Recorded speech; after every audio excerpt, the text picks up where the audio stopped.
लाल बहादुर शास्त्री जी का बर्थडे भी था।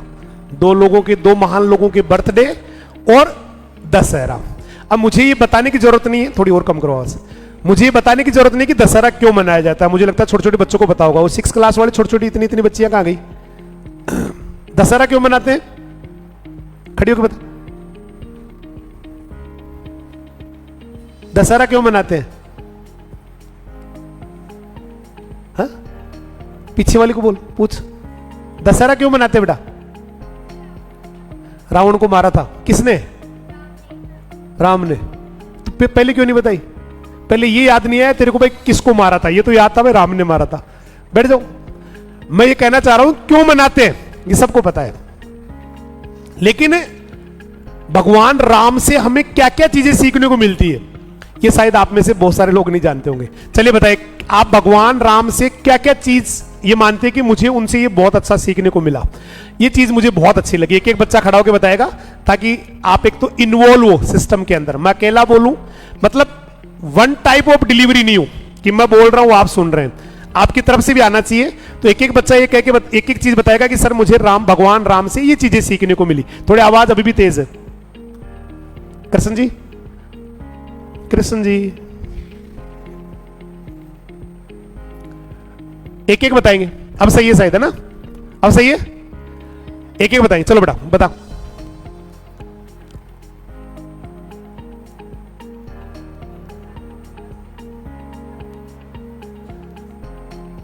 बहुत बढ़िया बात कही है कि भगवान राम से हमें एक बात तो ये सीखने को मिलती है कि पिता के लिए कोई इंसान कितना डेडिकेटेड हो सकता है। सिर्फ पिता की बात रखने के लिए 14 साल तक वनवास चले गए। वनवास जानते नहीं हो आप, 5 दिन किसी जंगल में रुक के देखना, पता लग जाएगा वनवास क्या होता है। और वो भी पुराने टाइम के जंगल, आज के इतने खतरनाक जंगल है ही नहीं। आज तो सिक्योरिटी है, कहीं ना कहीं कोई ना कोई आपको गार्ड मिल जाएगा, फॉरेस्ट का आदमी मिल जाएगा। लेकिन जिस जमाने में कुछ इस तरह का था ही नहीं, जंगली जानवर दुनिया भर के होते थे, उस समय में आप 14 वर्ष तक वनवास में रह रहे हो सिर्फ अपने पिता के लिए, कितनी बड़ी बात है। इसको भी मैं डिटेल में बताऊंगा। और कोई बच्चा? हाँ बेटी।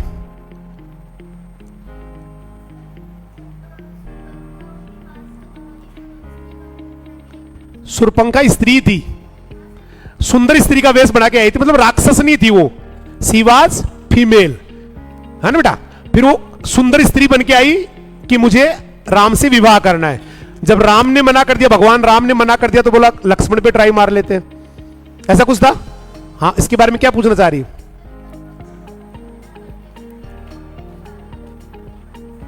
बिल्कुल भाई, मैं पत्नी व्रता हूं। भगवान राम ने कहा मैं पत्नी व्रता हूं, मेरे पत्नी के रहते हुए या मेरे एक शादी होने के बाद मैं किसी और स्त्री से विवाह नहीं कर सकता। तो इसका मतलब एक चीज यहां ये सीखने को मिल रही है कि इंसान जो भी पति है तो पत्नी के लिए, पत्नी है तो पति के लिए बड़ी एक जिम्मेदार होनी चाहिए, एक वफादार होनी चाहिए। ये एक सीखने को मिलती है। बहुत अच्छा बेटा, वेरी गुड। और कोई? कौन अच्छाई के साथ है? राम जी अच्छाई के साथ थे, हनुमान जी भी अच्छाई के साथ थे, सुग्रीव भी अच्छाई के साथ थे। लेकिन अच्छी बात है, तालियां बजाओ बच्चे के लिए कि उन्होंने हमें सिखाया कि अच्छे के साथ रहना चाहिए, है ना? सही के साथ रहना चाहिए। हाँ जी, स्त्रियों को आदर करते थे। स्त्रियों को आदर तो रावण भी करता था, ध्यान आपको? रावण भी करता था बेटा। सीता जी को वहां रहने के बावजूद भी कभी उन्होंने उनको छुआ नहीं, एक मर्यादा में रहे हो। तो इस मामले में तो भगवान राम या उनकी साइड तो बड़ी पावरफुल है, बहुत नंबर उनके लिए तो हमारे 100 में से भी 200 300 नंबर देंगे अगर हमें भगवान कहे कि भाई आप ना नंबर दीजिए हमारे। लेकिन रावण को भी 100 में से 100 देंगे नहीं, थोड़े काट लेंगे। वो चुरा के लेके आ गया था सीता जी को। बैठ जा, वेरी गुड बेटा, बहुत अच्छा बताया। और कोई? हाँ भाई, सागर की रामायण में देख लीजिए, लक्ष्मण जी को कभी कभी गुस्सा आ जाता था कि प्रभु मैं फाड़ दूंगा, चीड़ दूंगा, काट दूंगा, बस जाने दो मुझे। लेकिन भगवान बड़े सहज है उसके अंदर, पूरी रामायण में बड़े सॉफ्टली बोलते हैं, नहीं लक्ष्मण, इस तरह से बड़ा सॉफ्टली बोलते हैं, बहुत धैर्य रखते हैं। तो उनसे हमें धैर्य, या यूं कहे कि हर परिस्थिति में वो मुस्कुराते रहते हैं, बुरे हालात में भी। भाई जिसकी पत्नी को कोई दूसरा ले जाए फिर भी वो स्माइल देता रहे, कितनी बड़ी बात है, कितनी बड़ी बात है, कितना धैर्य था उनके अंदर। और कोई बच्चा? बस चलो मैं हाँ बेटा बोल, खड़ा होके। हाँ जी, चरित्र तो कर्म बात हो गई भाई, वफादार होना, अपने जीवन साथी के प्रति वफादार होना, उसमें आ गया वो चीज, है ना। फिर भी चलो बहुत अच्छी बात बताई। और कोई बच्चा?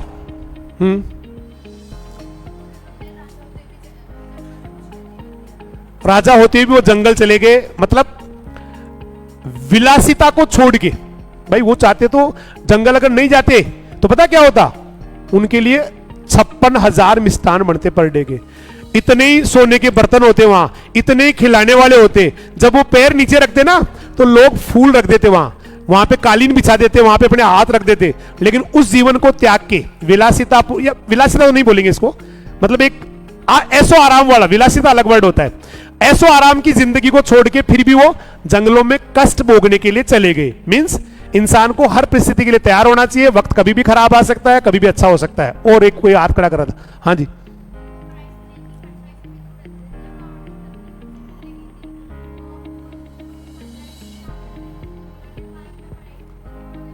चलो बेटा, वो कह रहे, ये बेटी कह रही है कि वो पराई स्त्री की परछाई से भी दूर रहते थे। जब मंदोदरी, है ना, जो रावण की पत्नी थी, वो मिलने गई तो बहुत दूर से उनसे बात कर रहे थे। वो चलो बहुत अच्छा, पहले आ गया, इस तरह का बात हो चुकी है। और कोई? हाँ,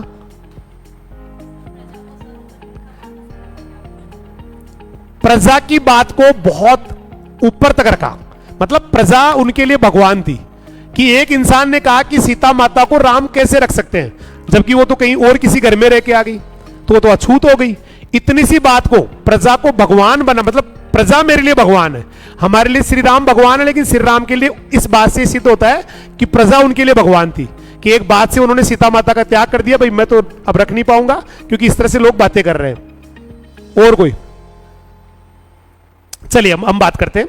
सबसे पहले हम समाज व्यवस्था की बात करते हैं। हो सकता है राम से पहले, हो सकता है राम जी के 100 साल पहले, 200 साल पहले, 10 साल पहले शायद ऐसी व्यवस्था नहीं थी जैसी आज है समाज में। व्यवस्था कैसे?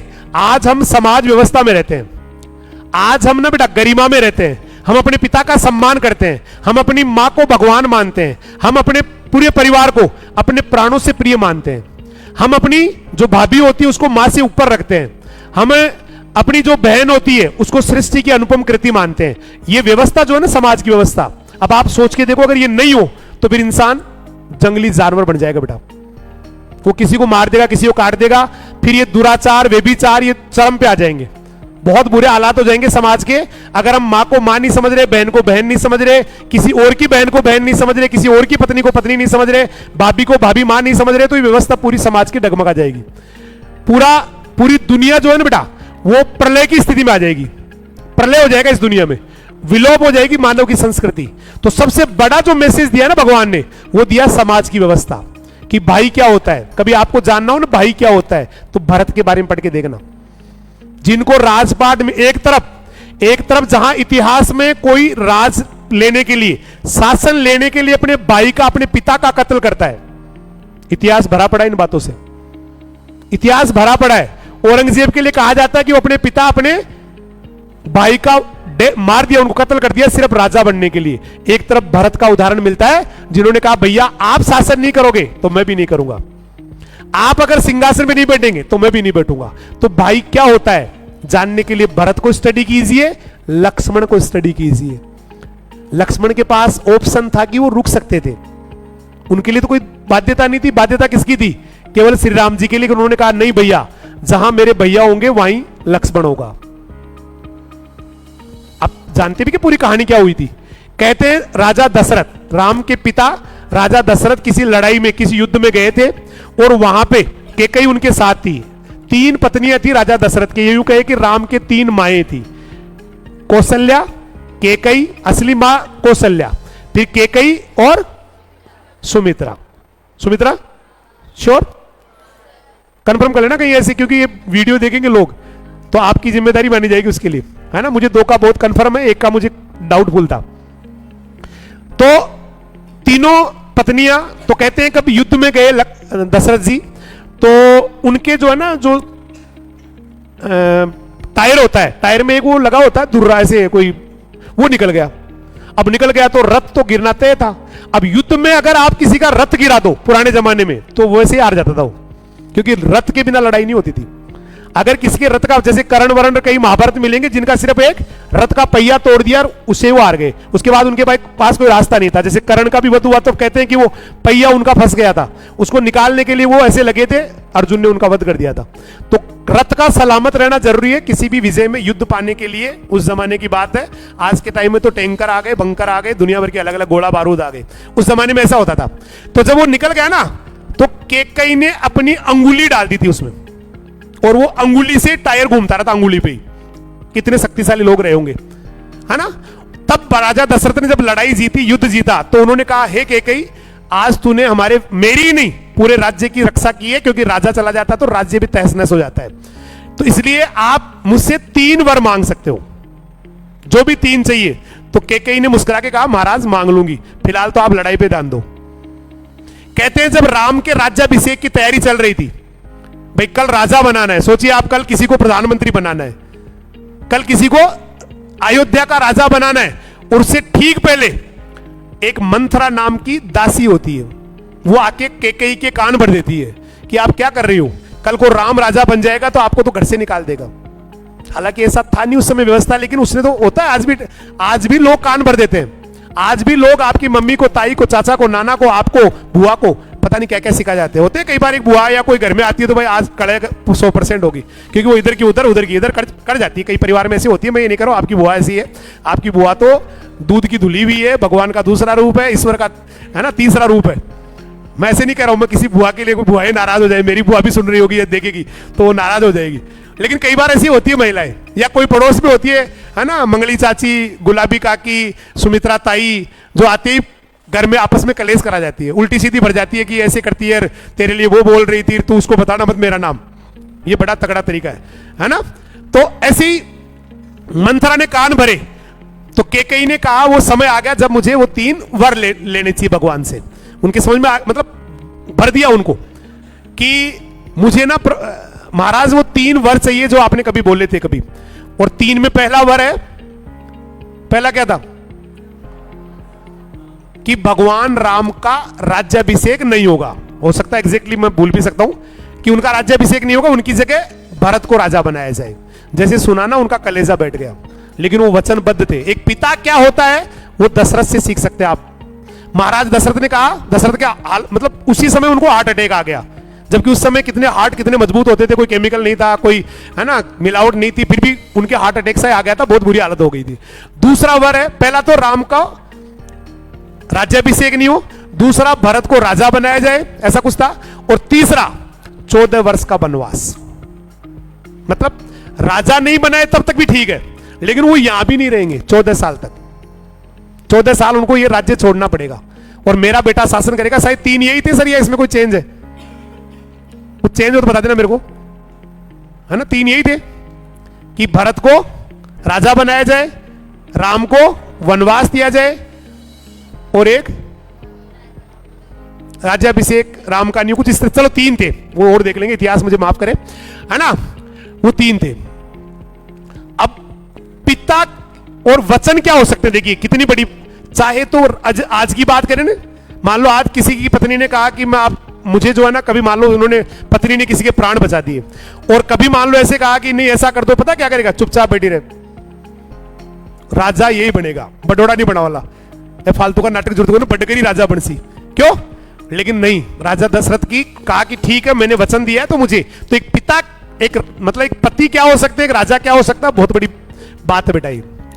आगे थोड़ा आगे कहानी में बढ़ते हैं। भगवान राम को जब ये सूचना मिली, अगर आज के टाइम में किसी को सूचना देना, भाई कल भाई सीएम बना रहे, प्रधानमंत्री बना रहे, अचानक रात को बोला आपको नहीं बनना, तो पता है 3 बार वो सीरियल में नहीं आता, नहीं नहीं नहीं, इंडियन टीवी सीरियल में आता है 3 बार नहीं आता, सबके अलग अलग चेहरे दिखाते हुए ऐसे दिखाते नहीं। लेकिन भगवान राम ने बड़े सहज तरीके से कहा, पता क्या कहा? कब जाना है। जब उनको कहा ना आपको राजा नहीं बनना, जंगल में जाना है, तो उन्होंने पता क्या क्वेश्चन किया? कब जाना है। ऐसे नहीं जैसे आज के टाइम में कोई आपके पापा कह दे कि निकल जाओ मेरे घर से, क्यों क्यों निकल जाओ, दांतों देर गयो जो था जमीन मकान, और अब था के पास जब मारो नंबर है, सोच के देखो आप, हैं चू जाऊं थे जाओ आपा तो घर में ही डाला। मतलब देखिए आप आज के टाइम को और उस टाइम को कंपेयर कीजिए कि एक राजा दशरथ मतलब राजा दशरथ की जो समाचार थे, मतलब जो जाके तो उन्होंने क्या कहा, ये कहा भाई मैं क्यों जाऊं, मेरी क्या गलती है। बात भी सही है, भगवान राम की क्या गलती है इसमें, वचन पिता ने दिए, पालना वो करेंगे। अब इसमें लेकिन उन्होंने क्या कहा, कब जाना है। उसके बाद में अब आप सोचिए, जब समय किसी का सगा नहीं है, मैं एक लाइन हमेशा बोलता हूं, उसने ना इंसान को छोड़ा है ना भगवान को छोड़ा है। समय किसी का सगा नहीं है, वो ना समय इंसान को छोड़ता है ना भगवान को छोड़ता है। जब भगवान में इतनी बड़ी विपदा आ सकती है तो तेरी और मेरी तो बिसात ही क्या है बेटा। इसीलिए आपसे बार बार कहता हूं, अपने कैरियर पे फोकस करो। जो ज्ञान आप अर्जन कर रहे हैं बेटा, वही जिंदगी में आपका सहयोग करेगा। वक्त का भरोसा नहीं है। आपके घर पे गाड़ी हो सकती है, बंगला हो सकता है, गाय भैंस जो मर्जी भरे पड़े होंगे, लेकिन समय किसी का सगा नहीं है। 1 मिनट में आदमी रोड पे आ जाता है बेटा, 1 सेकंड में रोड पे आ जाता है। इसलिए लेकिन जो योग्यता है, भगवान राम ने जो युद्ध कौशल सीखा, भगवान राम ने जो नीति सीखी, वो कभी नहीं छीन सकता कोई उससे, भले ही वो जंगल में रहे चाहे महल में रहे। तो ये समय किसी का सगा नहीं है। भगवान राम को भी आप मान लीजिए, सोच के देखो, आप कल का राज्याभिषेक है, रात को समाचार मिलते हैं राजा नहीं बना रहे आपको, राजा नहीं बना रहे, यहां तक भी ठीक है, जंगल भी जाना पड़ेगा आपको, देश निकाला भी दे रहे हैं आपको तड़ी पार भी कर रहे हैं। आप अयोध्या में नजर नहीं आएंगे। कितना बुरा वक्त हो सकता किसी का।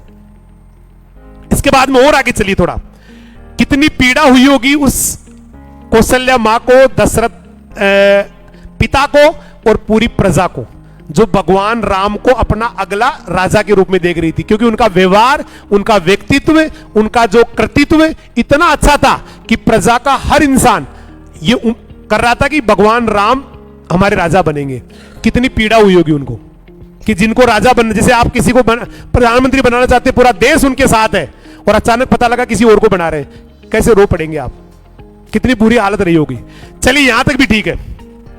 उसके बाद में वो चले जाते हैं जंगल में। जंगल में जाने के बाद पीछे से भरत आते हैं, चप्पलें भी ले आते हैं, खड़ग भी ले, क्या बोलते हैं उनको, खड़ाऊ है ना, खड़ाऊ, वो भी लेके आ जाते हैं।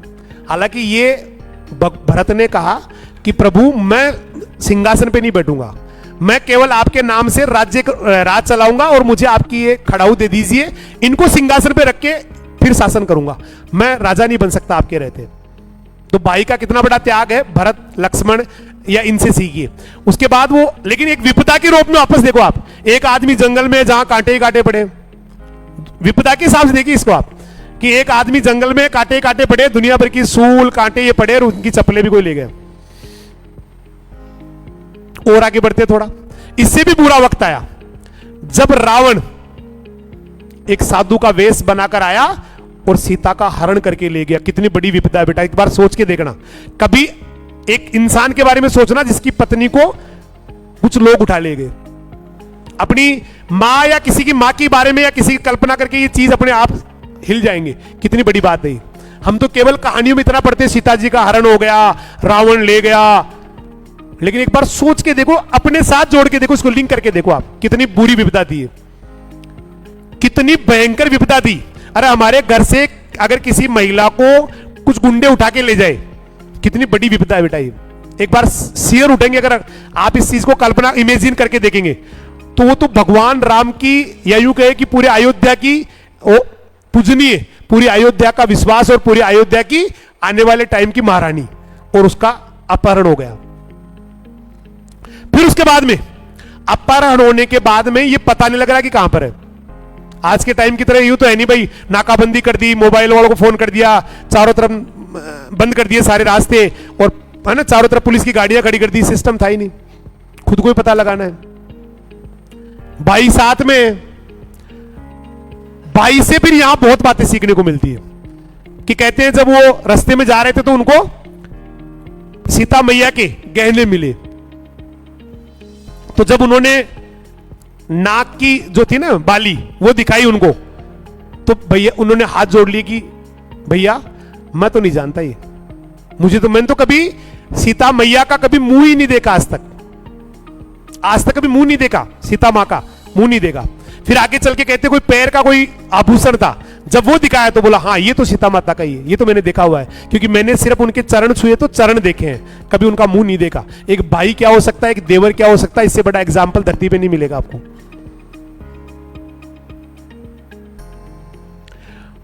हो गया। उसके बाद में अब आर्मी भी नहीं, आज के टाइम की जैसे आर्मी नहीं भाई, ये एयरफोर्स आ गई, डिफेंस वो आ गई, टेरिटरी आर्मी आ गई, इसके बाद में नेवी आ गई, ये भी नहीं।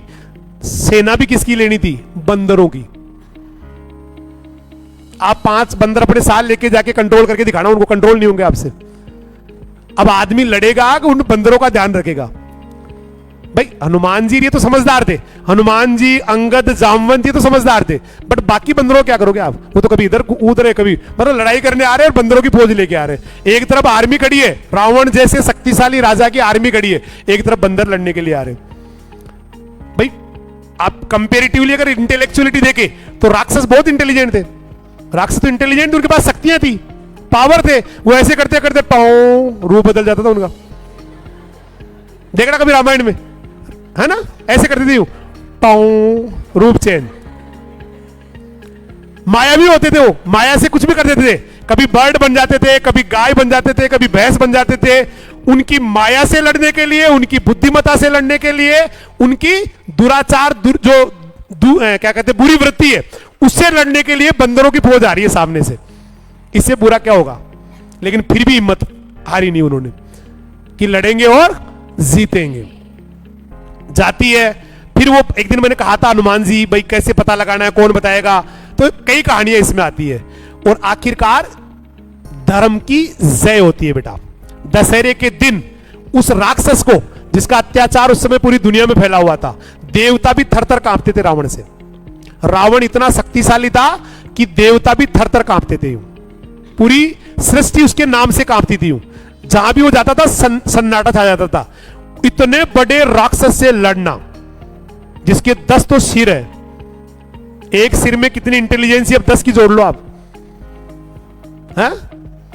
10 दिमाग किसी के आदमी के, अरे एक दिमाग से ही वो इतना, तो 10 दिमाग और उसके पास। उस राक्षस से लड़ना, सोने की लंका जहां ऐसो आराम, दुनिया भर की अच्छे हथियार उनके पास, राक्षसी वृत्ति, मायावी चालें दुनिया भर का उनके पास, और यहां सादगी भरी सेना जिसके पास किसी को माया नहीं आता, किसी को छल नहीं आता, और इंसान की तरह सोचने वाले भी नहीं थे, बंदर ही थे एक साइड में। उसके बाद में भी वो युद्ध जीता जाता है बेटा, जिससे हमें मतलब दुनिया में कोई कुछ भी कर सकता है। भगवान राम ने कभी अपनी शक्तियों का प्रदर्शन नहीं किया, वो एक आम आदमी की तरह, वो धरती पे समाज की व्यवस्था सेट करने आए थे।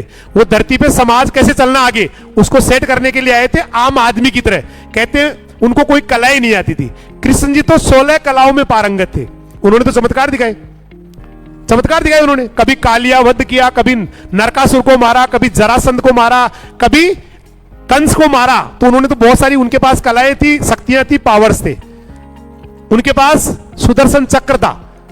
भगवान तो केवल तीरों से लड़ रहे थे, ना कोई बंदूक थी, ना कोई हथियार था, ना कोई रिवॉल्वर थी, ना कोई गन थी, था ही नहीं कुछ। वो एक आम आदमी। तो भगवान राम ने एक आम आदमी समाज में कैसे रह सकता है, समाज व्यवस्था क्या हो सकती है, बहुत बेहतरीन तरीके से सिखाया। और जीवन में एक इंसान कितनी बड़ी असुर शक्ति हो, कितना बड़ा शक्तिशाली हो सामने वाला, अगर वो अधर्मी है, अगर वो पापी है, दुराचारी है, तो उसको मारा जा सकता है, अंत किया जा सकता है। ये व्यवस्था हमें दी, ये हमें सिखाया। और भी बहुत सारी बातें जिनको जो आप और रिसर्च कर सकते हैं इसके बारे में। ये तो मैंने छोटा सा इसके बारे में थोड़ा सा आपको बताया, बहुत लंबी बातें भी हो सकती है। तो दशहरा केवल अपने मनाना ही नहीं है बेटा, ये बातें अपने जीवन में उतारनी है। परिवार के प्रति बड़े वफादार होना है, अपने है ना, जीवन साथी के प्रति, माता पिता के प्रति, या फिर अपने चाचा ताऊ दादा नाना नानी जो भी है उनके प्रति बड़ा वफादार होता है, वह होना है। और उनके लिए हमेशा अपने आप को प्रिपेयर रखना है। देश के लिए वफादार होना है बेटा। देश माता पिता से भी बड़ा है, देश परिवार से भी बड़ा है बेटा, देश समाज से भी बड़ा है, देश पूरी धरती का सबसे अमूल्य और सबसे इंपॉर्टेंट वाला पार्ट है, देशभक्ति आपके अंदर होनी चाहिए। देशभक्ति मैंने पहले भी कहा था, सीमा पे लड़ने वाले देशभक्ति नहीं दिखाते हैं। आप एक जिम्मेदार नागरिक की तरह, एक अनुशासित इंसान की तरह रह रहे हैं बेटा, देशभक्त है आप, देशभक्त है आप कहीं कचरा नहीं डाल रहे हैं, देशभक्त है आप आने वाले अतिथि का सम्मान कर रहे हैं, देशभक्त है आप सिस्टम से रह रहे हैं, मतलब बेवकूफों की तरह नहीं कर रहे हैं, देशभक्त है आप अपने देश के लिए मर मिटने की भावना लेके घूम रहे हैं, देशभक्त है आप किसी भी दुश्मन से अपने देश को बचाने के लिए, लड़ने के लिए आपके दिमाग में अगर भावना चल रही है, देशभक्त है बेटा आप। साफ सफाई, अच्छे से रहना, सबका सम्मान करना, सबको इज्जत देना, अपने ज्ञान को बढ़ाते जाना, जीवन में आगे बढ़ते जाना, अगर ये सब आपके अंदर है तो देशभक्त है आप। टाइम हो गया है, फिर बात करेंगे। अच्छा बनना है बेटा, बेवकूफ नहीं बनना है। भगवान